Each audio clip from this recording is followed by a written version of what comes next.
Petugas KPPS, kelompok penyelenggara pemungutan suara, salah satu bagian penting dalam pelaksanaan pemilu di Indonesia.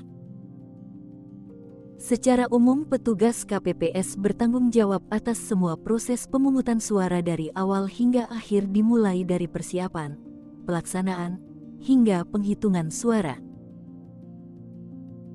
Tugas utama petugas KPPS juga memastikan proses pemilihan berjalan dengan lancar, aman, dan transparan. Berdasarkan UU Nomor 7 Tahun 2017 tentang Pemilu Pasal 61, tugas KPPS adalah melakukan pemungutan suara, penghitungan suara, dan rekapitulasi hasil suara di tempat pemungutan suara, TPS. Menurut PKPU Nomor 8 Tahun 2022 Pasal 30 Ayat 3, KPPS memiliki 3 wewenang utama, yaitu: pertama, KPPS bertanggung jawab untuk membuka dan menutup TPS sesuai dengan jadwal yang telah ditentukan. Kedua, KPPS memiliki wewenang untuk mencetak surat suara dan formulir di TPS sesuai dengan kebutuhan. Ketiga, KPPS memiliki wewenang untuk memberikan surat suara dan formulir kepada pemilih yang memenuhi syarat. Petugas KPPS memiliki kewajiban untuk memastikan keamanan dan ketertiban selama proses pemungutan suara, memeriksa identitas pemilih, mencetak surat suara, dan menghitung suara. Selain itu, petugas KPPS juga memastikan pemilih memiliki hak pilih yang sah, menyusun daftar pemilih, membagikan surat suara, dan menghitung suara setelah proses pemungutan selesai. Tidak hanya sampai di situ, petugas KPPS juga bertanggung jawab untuk membuat laporan hasil penghitungan suara dan menjaga keamanan tempat pemungutan suara.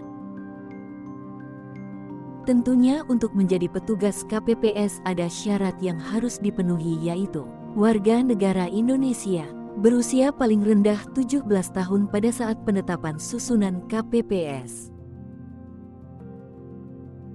Setia kepada Pancasila dan UUD 1945, memiliki integritas, tidak menjadi anggota partai politik, dan tidak dipengaruhi oleh afiliasi kepentingan lain, serta bersikap adil. Berdomisili di wilayah kerja KPPS, memiliki kondisi jasmani dan rohani yang baik,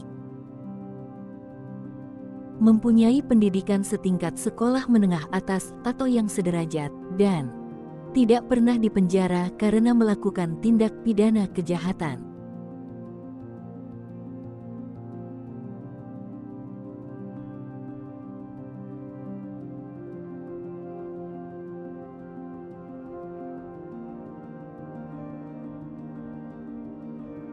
Bagaimana cara mendaftarnya? Calon petugas KPPS harus mengambil formulir pendaftaran di kantor KPU, Komisi Pemilihan Umum, setempat, atau bisa mengunduhnya di website resmi KPU.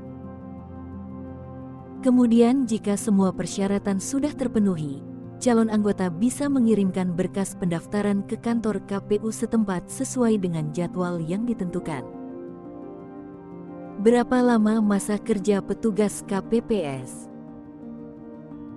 Masa kerja dari petugas KPPS bisa berlangsung 1-2 bulan mulai dari proses pembentukan hingga selesai. Namun jika ada hal-hal yang mempengaruhi kelancaran dan keamanan pemilu, masa kerja ini bisa saja akan diperpanjang. Jadi petugas KPPS harus siap untuk bekerja dalam waktu lebih panjang dari yang ditentukan sebelumnya.